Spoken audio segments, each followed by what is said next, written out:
আমার বান্দা কোনোদিন যদি এক ফোঁটা রাত গভীরে চোখের পানি ফেলে, আমি ওরে মাফ করে দেব।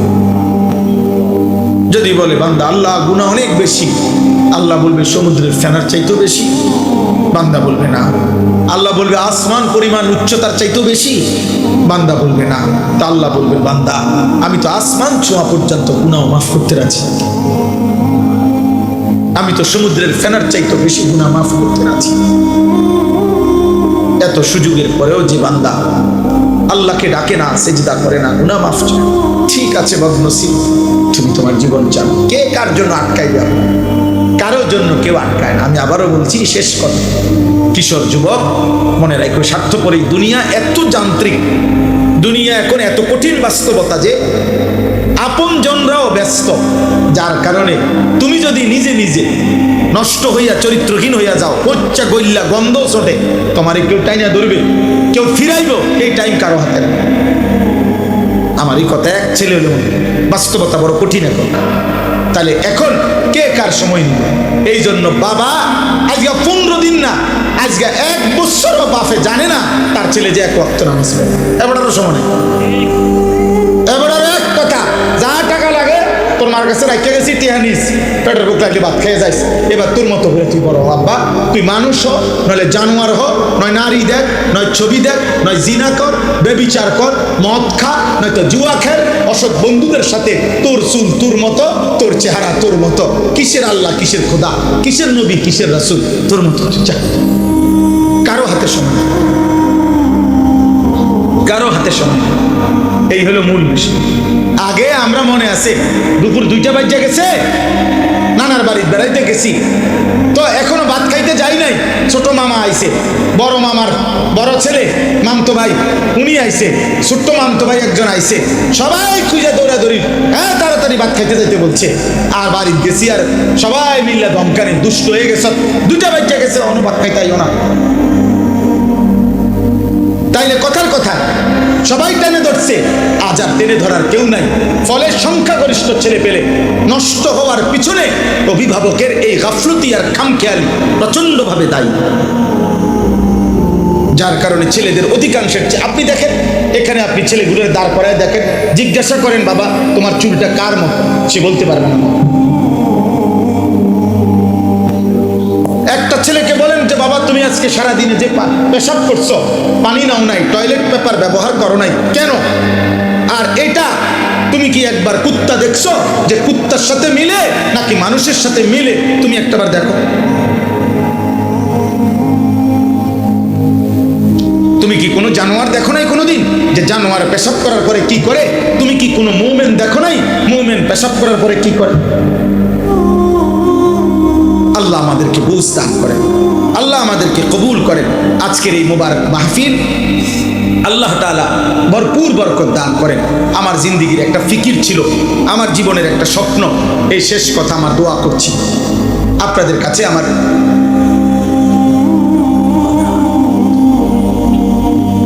আমাদের প্রত্যেকে, আমার একটা জিন্দেগির ইচ্ছা আকাঙ্ক্ষা, আমরা প্রত্যেকেই যেন আলহামদুলিল্লাহ এই কিশোর নওজোয়ান মুসলমানের সন্তান, এরা যেন আল্লাহমুখী হয়, আখিরাতমুখী হয়।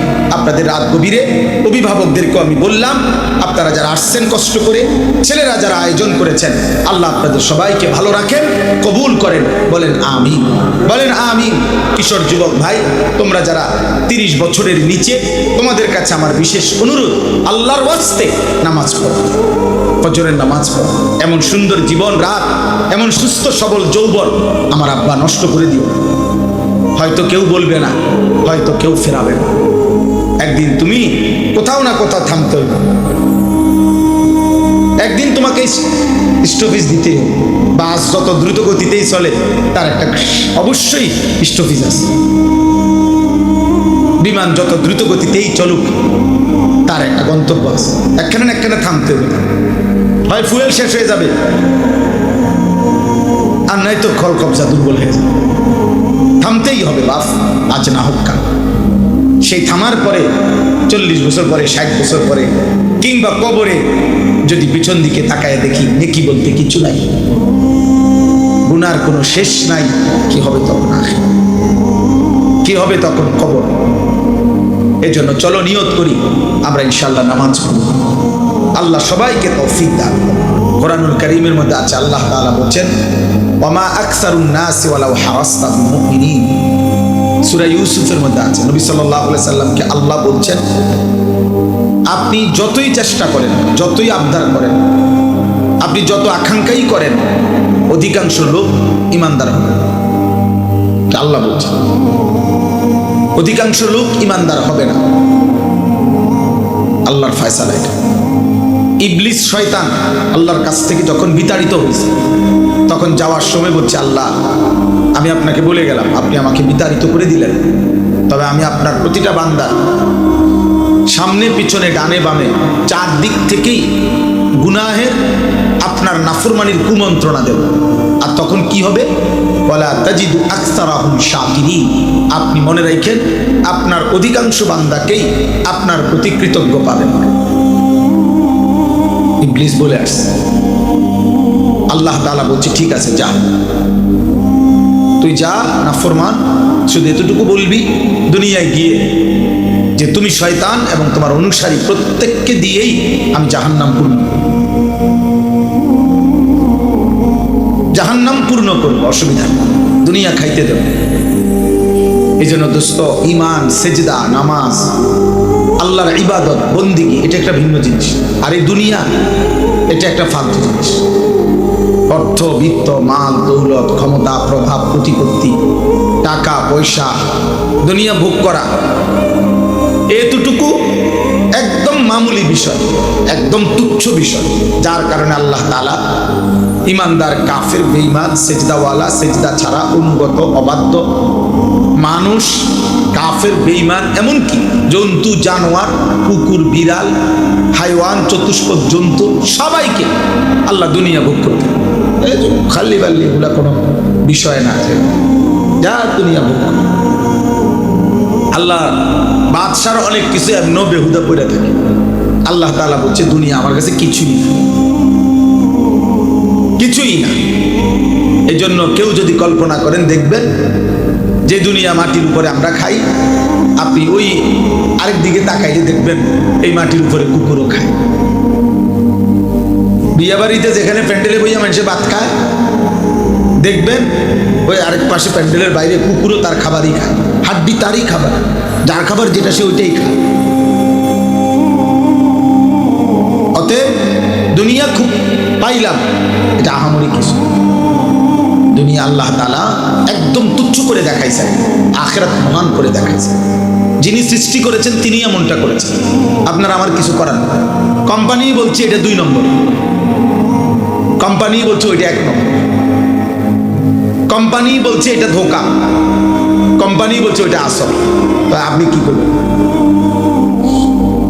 দুনিয়া আখিরাত উভয়ের সৃষ্টিকর্তা আল্লাহ, তো যিনি সৃষ্টিকর্তা তিনি বলছেন দুনিয়া ফালতু। ওয়ামাল হায়াতুদ দুনিয়া ইল্লা লাইবুন ওয়া লাহবুন। আল্লাহ বলছে দুনিয়ার জীবন আর কিছুই নয়, শুধুই খেলাধুলা এবং তামাশা। আল্লাহ কোরআনে বলছে ওয়ামা হাদিহিল হায়াতুদ দুনিয়া ইল্লা লাহবুন ওয়া লাইব। দুনিয়ার জীবন আর কিছুই নয়, শুধুই তামাশা, শুধুই খেলাধুলা। আল্লাহ তাআলা কোরআনুল কারীমে বলছেন ওয়ামাল হায়াতুদ দুনিয়া ইল্লা মাতাউল গুরুর। দুনিয়ার জীবন শুধুই ধোঁকা। আল্লাহ বলছেন, এই কথাটা বারবার বলছেন, দুনিয়ার জীবন শুধুই ধোঁকা, ধোঁকা, গুরুর, গুরুর, ধোঁকা। এখানের হাসিটাও ধোঁকা, এখানের কান্নাটাও ধোঁকা। যে এখন হাসে ও বাচ্চার মতো, দেখেন একটু পরে কাঁদে। যে বাচ্চা কাঁদে একটু পরেই একটা চিপস দিলে ও আবার হাসবে। এই জন্য দোস্ত দুনিয়া ধোঁকা। এখানে আলোর পিছনে অন্ধকার আছে, এখানে রোদের পিছনে বৃষ্টি আছে। অতএব বারবার এই কথা কোরআন কারীমের মধ্যে আছে। মানে আমার কথা হলো এই কথাটা বোঝানো যে আল্লাহ দুনিয়াকে তুচ্ছ করে দেখাইছে, আখিরাতকে মহান করে দেখাইছে। আল্লাহ তাআলা বলছেন ওয়ালাদ দারুল আখিরাতু খায়রুল লিল্লাযিনা ইয়াত্তাকুন। আখিরাতের ঘর জান্নাতি হচ্ছে মুত্তাকিদের জন্য উত্তম। ওয়া ইন্নাদ দারাল আখিরাতা লাহিয়াল হায়াওয়ান। আল্লাহ বলছে আখিরাতের ঘর জান্নাতি হচ্ছে জীবন, বেঁচে থাকার সার্থকতা। আল্লাহ তাআলা বলছেন দুনিয়া আল্লাহ তাআলা বলছে গুরুর, ধোঁকা। যুয়্যিনা লিন-নাসি হুব্বুশ শাহওয়াত মিনান নিসা ওয়াল বানিন ওয়াল কানাতিরিল মুকাদ্দারাতি মিনাদ যাহাবি ওয়াল ফিদ্দা ওয়াল খাইলিল মুসাওয়ামাতি ওয়াল আনআমি ওয়াল হারস। আল্লাহ তাআলা বলেন, বান্দা তোমার জীবনের সৌন্দর্যের যত আয়োজন এ আমার দাও। নারীর সৌন্দর্য, স্ত্রীর আমার দাও। ছেলে মেয়েদের সৌন্দর্য আমার দাও। অর্থ উপার্জনের নেশা আমি আল্লাহর দেওয়া, আমি আল্লাহর দেওয়া। চারিদিকের এই যানবাহনের সৌন্দর্য আমি আল্লাহর দেওয়া। চতুষ্পদ জন্তু জানোয়ার আমি আল্লাহর দেওয়া। সমস্ত ফল ফসল ক্ষেত উৎপাদন আমি আল্লাহর দেওয়া। যালিকা মাতাউল হায়াতিদ দুনিয়া, এগুলো শুধুই কেবল দুনিয়ার জন্য উপকরণ। আল্লাহু ইনদাহু হুসনুল মাআব, আর আমি আল্লাহর কাছেই হচ্ছে আখিরাতে উত্তম প্রত্যাবর্তন। সাফ সাফ কোরআনের আয়াত। আপনি না বুঝলে কারোই কিছু করার নেই। আপনার কাছে টেলিভিশনের খবরের বিশ্বস্ততা আছে, আপনার কাছে সংবাদ পাঠিকা কোনো নারী সংবাদে চ্যানেলে খবর বললে সেটার মধ্যে আপনার কাছে নির্ভরতা আছে, হতেই পারে আমার কাছে আমার মালিকের কথার বিশ্বাসযোগ্যতা আছে। রাসূলুল্লাহ সাল্লাল্লাহু আলাইহি ওয়াসাল্লাম বলছেন, আল্লাহর কাছে দুনিয়া মাছির ডানা পরিমাণ মূল্য নেই। নবী সাল্লাল্লাহু আলাইহি ওয়াসাল্লাম বলেন, আল্লাহর কাছে দুনিয়া কান কাটা মরা ছাগলের সমান মূল্য নেই। হাদিস, বিশুদ্ধ হাদিস। নবী সাল্লাল্লাহু আলাইহি ওয়াসাল্লাম বলেন, আল্লাহর কাছে দুনিয়া মালউনা, অভিশপ্ত। মালউনুন মা ফিহা, সব অভিশপ্ত। আল্লাহ বলছে দুনিয়া, নবীজি বলছেন দুনিয়াতে সম্মানিত কেবল চারটি জিনিস। জিক্রুল্লাহ, আল্লাহর জিকির। যে জবান আল্লাহর জিকির করে সে সম্মানিত। ওমা ওয়ালাহু, যত আমল আল্লাহর ঘনিষ্ঠ বানায়, যত ইবাদাত, যত বন্দিগি, ওটা সম্মানিত। 3, আলিমুন, কোন আলেমে দ্বীন সম্মানিত।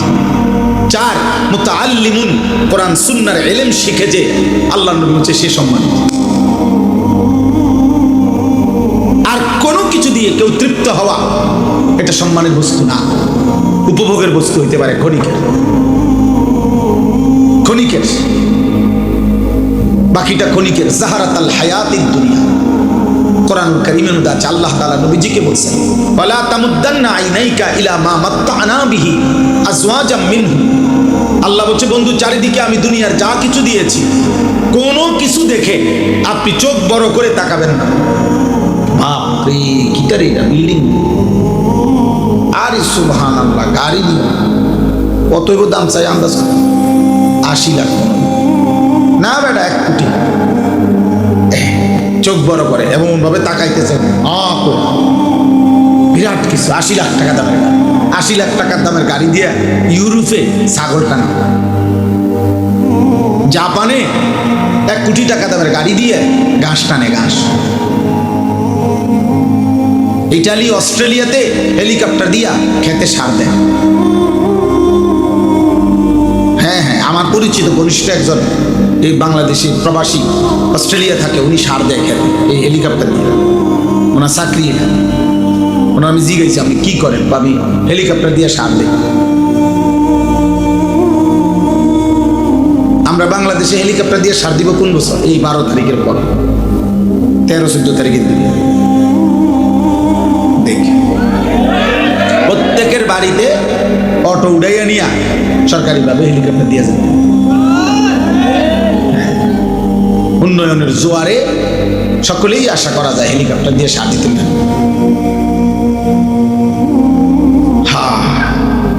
জীবনের নিরাপত্তা, জান মালের নিরাপত্তা, ইজ্জতের নিরাপত্তা, সুখে থাকার নিরাপত্তা, বেঁচে থাকার সার্থকতা মহান আল্লাহ তাআলার সাথে সম্পর্ক ছাড়া হবে না। হবে না আব্বা? এখন একটি সমাজের মধ্যে একটি মসজিদকে কেন্দ্র করে মনে করেন একটা মসজিদ, এই মসজিদটা কমপক্ষে মনে করেন 50 ঘর মানুষের মসজিদ ধরে নেন, 50 ঘর মুসলমানদের মসজিদ এটা।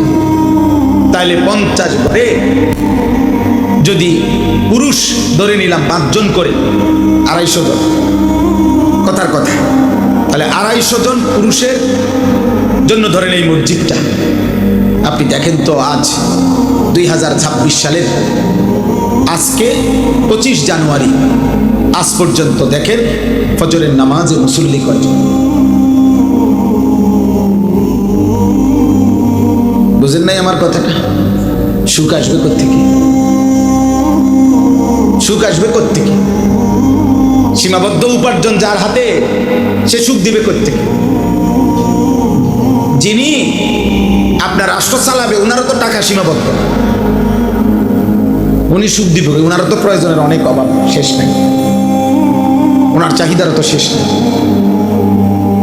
তাহলে সুখ শান্তি অবারিত তো দিবে তিনি, যার কাছে হিসাব, যার কাছে শেষ নাই, যার কাছে কমতি নাই, ঘাটতি, তিনি তো আল্লাহ। এখানে যে মনে করেন এখানে যদি 500 ছেলে হয়, আপনারা একজন চাচা আল্লাহর বাদ দোহাই তারাইয়া দেখেন, এখানে যদি 500 জন ছেলে হয়, এখন বসা কমপক্ষে 450 জন এক ওয়াক্ত নামাজ পড়ে। এই বেনামাজি অসভ্য বেয়াদব যে সমাজে প্রতিদিন বেড়ে উঠছে, চলতেছে, এই জাতির সুখ আসবে কেন? এ কারাকারিয়ে চলবে, কামড়া কামড়িয়ে চলবে, কামড়া কামড়িয়ে চলবে, ধাক্কা ধাক্কিয়ে চলবে, ঠেলা ঠেলিয়ে চলবে। সুখ এখনো অনেক দূর। আমার যুবক, তুমি বলো নাই তো, সারাদিনে একটি সেজদা যার কপালে চোটে নাই আব্বা, 365 দিনে কোনোদিন খোদার 1 বছরে ফজরের নামাজ পড়ো নাই, তুমি মুসলমানের বাচ্চা হয়েছো কেন? তুমি মায়ের পবিত্র দুধ, যে মা 2 বছর দুধ পান করাইছে, তার কি বদলা দিল? তোমার সৃষ্টিকর্তা আল্লাহ, তাকে তুমি কি দিলা? তোমার নবী সাল্লাল্লাহু আলাইহি সাল্লাম 23 বছরে চোখের পানি ফেলছেন, তার বদলা কি দিলা আজকে সারাদিন? এই নারী, ছবি, মোবাইল, অশ্লীল দৃশ্য, এই বেনামাজি জিন্দিগি, কাফের মুশরিকদের এই অনুসরণ, চুল, চেহারা, লেবাস, পোশাক বেঈমানদের মতো, আর সুখ পর দিবে আল্লাহ। বিয়ার শুরুর থেকে গায়ে হলুদ, বেঈমানের অনুসরণ, 70,000 টাকার গেট, বেঈমানের অনুসরণ, বিয়ার গাড়িটা ফুল দিয়ে সাজানো, বেঈমানের অনুসরণ, সবগুলো পুরুষ মহিলাকে একই হাইসে 12 জন 14 জন করে বেড়াবেড়ি বয়ে দিল, এটা বেঈমানের অনুসরণ। একই প্যান্ডেলের ভিতরে নারী পুরুষ সবাই মিলা যে যেদিক দিয়ে পারলো খানা খাইলো, এটা বেঈমানের অনুসরণ। মেয়েটাকে সাজাইতে গিয়ে বরের পক্ষের না হয়তো 50টা ছেলে বারবার ভিতরে 2টা ভিডিও করছে, ছবি উঠাইছে, এটা বেঈমানের অনুসরণ। মেয়েটাকে যখন ছেলেটার হাতে তুলে দেয়, জামাইয়ের হাতে, চারিদিকের কমপক্ষে 10 ঘরের ভাবি চাচিরা আইসা ছেলেটার হাতে তুলে দিছে, এটা সম্পূর্ণভাবে হারাম, নাজায়েজ। এই মহিলারা তো তার জন্য পর্দা করা ফরজ, তাহলে এটা বেঈমানের অনুসরণ। 3 দিন ধরে ডেকসেট বাজলো, এই বাড়িতে গান বাদ্য হইল, এটা বেঈমানের অনুসরণ। মালিকের এতগুলো নাফরমানি করে এই নাফরমান অভিভাবক এবার একজন হুজুরে বলতেছে, হুজুর দোয়া করে দেন খাস করে, আল্লাহ যেন বরকত দেয়। আরে জালেম, এতগুলো আল্লাহর নাফরমানি করে তোর আল্লাহ তোকে কি বরকত দিত? বরকতটা কোন জায়গা দিয়ে দিত? কোথায়? কি ডেকসেটে বরকত দিত, না গেইটে, না বিয়ার গাড়িতে, না প্যান্ডেলের ভিতরে? মানে বরকতটা দিত কোথায় বলেন? একজন বাবা করেন, প্রতিবাদ করেন, ইনসাফ করেন।